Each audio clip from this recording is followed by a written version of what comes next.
Babita daily blog में आपका स्वागत है। तो 6 बजे से मैं ब्लॉग स्टार्ट कर रही हूँ। तभी मैं तैयार हो गई हूँ। तो मैं जा रही हूँ होली मिलने के लिए अपनी फ्रेंडों से। तो मेरे फ्रेंड लोग भी आएंगी। तो भी फ़ोन आया तो फटाफट इनका टिफ़िन पैक कर दिया और चलते हैं। इससे में पति जी की नाइट ड्यूटी लगी हुई है, इसीलिए इनका टिफ़िन पैक करके मैंने रख दिया है। तो दिखाते हैं। तो पराठा आम का अचार डाल दिए। वो बोले थे कि पराठा और आम का अचार बना देना। हमने कहा ठीक है।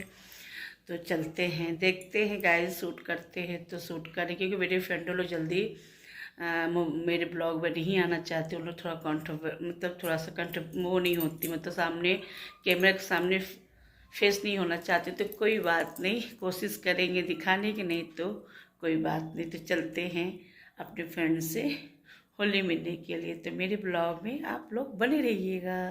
पता नहीं मेरे घर। अच्छा, ये किसका लड़का है आंटी? ये इनके बेटे का बड़े वाले का? वाला में से उठा लेंगे। कलर लगा कौन? ये होली नहीं खेले हो? मेरा आखी भाभी का खूब होली हुआ है। हाँ, हम तो नहीं गए थे। उसके प्रियंका के यहाँ खूब हुआ है, लोग खूब खेली। हमसे कई बबीता तुम्हारे चेहरे पे कोई कलर नहीं है। हमने कहा इस बार हम होली खेली ही नहीं। हम भी नहीं खेले हैं। मेरा बिल्कुल मन भी नहीं कर रहा था खेलने के लिए। तो हेलो गाइस, अपने फ्रेंड के घर से आ गए, बहुत मस्ती किया, थोड़ा सा गुलाल लगाएं और बहुत अच्छा लगा। बहुत दिन के बाद मैं राखी भाभी से मिली थी और लोग से तो मेरा मुलाकात होता था, पर भाभी से मिले 1-2 महीना हुआ। बातें बातें किए, बहुत अच्छा लगा। और मैंने वहाँ जाकर शूट नहीं किया। इसके बाद वहाँ से निकल कर फिर मैं आई अपनी पुष्पा भाभी के यहाँ, थोड़ी देर उनके घर भी बैठा, उनसे भी मिला, वो भी बहुत खुश हो गए।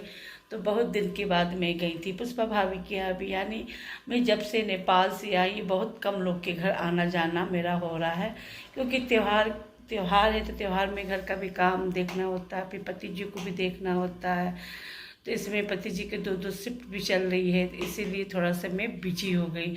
तब भी आज मैंने अपने पति जी का टिफ़िन बनाकर पैक कर तब मैं गई थी अपने फ्रेंडों से मिलने के लिए, होली मिलने के लिए।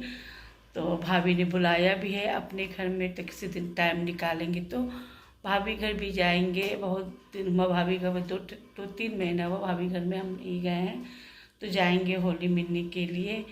तो सब लोग से मिलकर बहुत अच्छा लगा। अब देखिए, मैंने अब अपनी फ्रेंड पुष्पा भाभी को बुलाया हुआ है अपने घर में।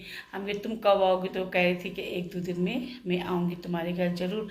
हमने कि जब आओगे तो बगल में आशा भाभी रहते, उनको भी लेते आना, तो क्या लेकर आएंगे। बहुत देर तक पुष्पा भाभी से बहुत सारी बातें होती कि गप्पे उप्पे मारे, उनका दुख सुख सुने, अपना दुख सुनाए उनको। दुख क्या, मतलब अपना एक बात शेयर आदमी करता है कि नहीं। तो बहुत अच्छा लगा सबसे मिलकर। और एक जगह और गए थे, क्या कहते हैं, जैसे मिलने। बहुत पहले उनके मकान में हम रहते थे, तो उनके यहाँ भी गए थे। तो वहाँ जाकर कुछ शूट नहीं किया, कैमरा ही नहीं उठाया। हम लोग कैमरा उठाना ही भूल गए। फिर हूँ आंटी जी से मिले, कुछ बातें होती कि बहू बहन लोग से, मतलब उन लोग मेरा पैर छूती तो हम बहन ही मानते हैं। तो उन लोग से भी मिले कि दीदी आप नेपाल घूमी, खूब इंजॉय की। हमने कहा हाँ। तो मेरे बाल की बहुत सब तारीफ कर रही थी, कह रही थी तुम तो नेपाल जाकर बिल्कुल चेंज हो गई हो, बिल्कुल हेयर कट चेंज करवा ली, अपना लुक बदल दी है। तो हमने कहा भाभी एक जैसा लुक हो जाता है ना, तो ये लगता है अपने आप को थोड़ा सा पेम्पर करे और थोड़ा सा चेंज हो। तो बहुत अच्छा लगा, मेरी सब तारीफ कर रही थी बाल की, कही थी तुम तो बोल गोलू मोलू हो गई हो। हमने कहा अच्छा। सब लोग को कह रहा गोलू मोलू हो गई, मोटी हो गई थोड़ी सी। तो हमने कहा अच्छा, अच्छी बात है। कहे तुम्हारा गाल तो भरा भरा लग रहा है। हमने कहा हाँ भैया, मैके वाले बहुत खिला दिए नहीं, एक हफ्ते में इतना खाना खिला दी कि हम मोटे हो गए। तो बहुत अच्छा लगा, हंसी मजाक। बहुत दिन के बाद किसी के साथ मिलो, बातें करो, हंसी मजाक करो, तो बहुत अच्छा लगता है। तो थोड़ी देर मेरे ब्लॉग में बने रहिए। चलते हैं, अब कपड़े वपड़े चेंज करते हैं और खाना खाने बिल्कुल मन नहीं कर, इतना खा लिए हैं कि क्या ही बता। पेट बिल्कुल फुल हो, खाली प्यास लग रही है मुझे। और किसको किसको इस तरह लगता है कि जब खूब खा लेते तो इतना प्यास लगती है। मुझे तो इतना पानी पी रहे, इतना पानी पी रहे कि क्या ही बताएं अब। तो अब तो त्यौहार ख़त्म होने के बाद नवरात्र स्टार्ट हो गए, तो नवरात्र की तैयारी करेंगे। नवरात्र वाले दिन तो बहुत अच्छा लगता है मुझे, उस दिन 9 दिन कीर्तन होती है, बहुत अच्छा लगता है। 9 दिन साड़ी पहनो, या सूट पहनो या लहंगा पहनो, अच्छे से तैयार होकर कीर्तन में जाओ, पूजा पाठ करो। अब नवरात्र की भी तैयारी करनी है। और क्या कहते हैं, मेरी फ्रेंड लोग कह रही थी जाने के लिए अयोध्या। देखते हैं गाइस अयोध्या जाते हैं कि नहीं जाते, पे जाएंगे तो वहाँ जरूर शूट करेंगे। अयोध्या का भी बड़ा मन है अपने दोस्तों लोग के साथ जाने के लिए अयोध्या। अब देखते हैं क्या प्लान बनती है, तो जाएंगे तो बहुत अच्छा लगेगा हम लोगों को। और इस समय जानते हैं गाइस इतनी गर्मी बढ़ गई है, इतनी गर्मी लग रही है कि क्या ही बताएं। अब तो इतनी तेज़ धूप हो रही है कि धूप में तो बिल्कुल निकलने के बिल्कुल मन ही नहीं करते, नहीं बिल्कुल मन नहीं करता निकलने के लिए। अब तो पेपर में भी छपा है कि 2-3 दिन के बाद गर्मी बढ़ जाएगी।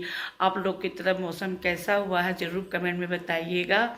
और क्या कहते, कहाँ से मेरा ब्लॉग आप लोग देखते हैं तो मुझे कमेंट में ज़रूर बताइए, कहाँ से मेरा ब्लॉग देखते हैं। आप लोग को मेरा ब्लॉग अच्छा लगता है कि नहीं, मुझे कमेंट में ज़रूर बताइएगा। और क्या कहते हैं, यहाँ पर कानपुर में जानते हैं, कानपुर में क्या कहते हैं 1 हफ्ता होली होती है, यानी यहाँ पर गंगा मेला तक होली होती है। आज क्या कहते हैं गोरखपुर में आज होली मनाया गया, कानपुर में क्या कहते हैं कल मनाया, यानी 25 तारीख, आज 26 तारीख है। तो ये ब्लॉग तो कल जाएगी, यानी 27 तारीख को जाएगी। तो मेरी मौसी का फ़ोन आया तो बता रही थी कि हम लोग खूब होली खेल रहे हैं। हमने कहा अच्छा, हमने कहा अब इस बार हर त्यौहार 2 दिन पड़ जाते हैं। रक्षाबंधन हो चाहे कोई भी त्यौहार हो 2 दिन पड़ रही है। तो मेरी मौसी लोग ने खूब होली खेला, मेरे भाई लोग ने खूब होली खेला। नेपाल में तो 26 तारीख को ही खेला गया, पर गोरखपुर में आज खेला गया। यहाँ पे भी दुकानें बिल्कुल बंद थे, एक दुकान खुले थे। शाम के समय दुकान खुल गई, तो दिन में तो बिल्कुल सन्नाटे हो गए थे, पूरी दुकान ही नहीं खुली थी। एक तो गर्मी भी, त्यौहार के पीछे भी दुकान क्या कहते हैं बंद थी। पर बैंक खुल गया था क्योंकि क्लोजिंग के समय चल रहा है। ऑफिस खुल गई थी, मेरे पति जी का भी ऑफिस खुल गई थी, 2 शिफ्ट लग गई थी उनको। तो चलते हैं गाइस, बहुत बातें कर लिए हैं और इस कपड़े को चेंज करते हैं तो अपने लुक में आते हैं। मेरी आदत है आते ही अपना कपड़ा जरूर चेंज करते हैं हम, क्योंकि यही पहन कर हम सो भी नहीं सकते हैं, तो अपना नाइट ड्रेस पहन लेंगे। मैक्सी सबसे कंफर्टेबल लगती है, या लोवर टी शर्ट पहनो। अब तो गर्मी आ रही है तो रात के समय कपड़ा चेंज ही कर लेते हैं। मेरी आदत भी है कि रात के समय अपना कपड़ा जरूर चेंज कर लेते हैं। तो चलते हैं, हल्का फुल्का कुछ खा लेते हैं क्योंकि मुझे शुगर की दवा भी खानी है।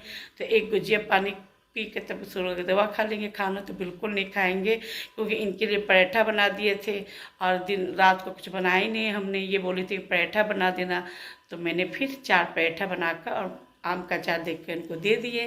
तो किचन में कुछ नहीं है खाने के लिए, बस वही मठरी शक्कर पारा, नमक पारा। पर ज़्यादा मैदा खा भी नहीं सकते क्योंकि ज़्यादा मैदा खाएंगे तो नुकसान करेगा, मेन तो पेट का दिक्कत हो जाएगी। तो बहुत सारे आप लोगों से बातें कर लिए। तो चलिए ये ब्लॉग मेरा कंटिन्यू रहेगा, कल मिलते हैं आपको, तो मेरे ब्लॉग में बनी रहिए। Good morning. तो कल से मेरा ब्लॉग चल रहा है और कल बहुत अच्छा लगा। आपने बहुत दिन के बाद सबसे मिले, फ्रेंडों से होली मिलन किए, सबके घर मतलब 2-3 लोग के घर गए तो बहुत अच्छा लगा। जब से हम आए थे नेपाल से तो मैं कहीं निकल नहीं पाई थी, बहुत बिजी थी। तो फ्रेंडों ने बोला बहुत दिन के बाद बबीता तुम दिखी हो। हमें भी क्या बताए, ऐसे ही रहता है, घर का काम कभी ख़त्म नहीं होता है, निकल नहीं पाते हैं। तो कल फ्रेंड लोगों का फ़ोन आया था तो सबसे बहुत दिन के बाद तो मैं अपनी भाभी से मिली, यानी राखी भाभी से मिली। उनसे मिलकर बहुत अच्छा लगा। और उसके बाद जया भी मुझे चिढ़ा रही थी, आज मैडम कैसी आ गई हैं, इनको तो फुर्सत ही नहीं होती है। हमने ये क्या बताया, कभी कभी ऐसा हो जाता है कि समय नहीं निकाल पाते हैं। तो मुझे आज जाना है शुगर का दवा भी लेने के लिए, क्योंकि मेरा एक भी शुगर का दवा भी नहीं है, तो बहुत ज़रूरी मुझे शुगर का दवा लेने के लिए। इसलिए मैं किचन में फटाफट आई हूँ, खाना बना रही हूँ। खाने में सेम की सब्जी और काली मछली की दाल बना रही हूँ। तो मैं सोची चलो अपना ब्लॉग भी एंड करते हैं। तो मैं किचन से ब्लॉग एंड करते थे। मेरे चैनल को सब्सक्राइब कर दीजिएगा, लाइक कर दीजिएगा, शेयर कर दीजिएगा, बेल की घंटी जरूर बजाइएगा। इंस्टाग्राम में भी फॉलो कीजिएगा, सिराना बबीता के नाम से, और मेरा फेस पेज है बबीता डेली ब्लॉग, वहाँ जाकर आप फॉलो कीजिएगा। ओम साई राम, बाय बाय। अब यहाँ से मैं ब्लॉग भी स्टार्ट कर देती हूँ, तो आपसे मिलते हैं।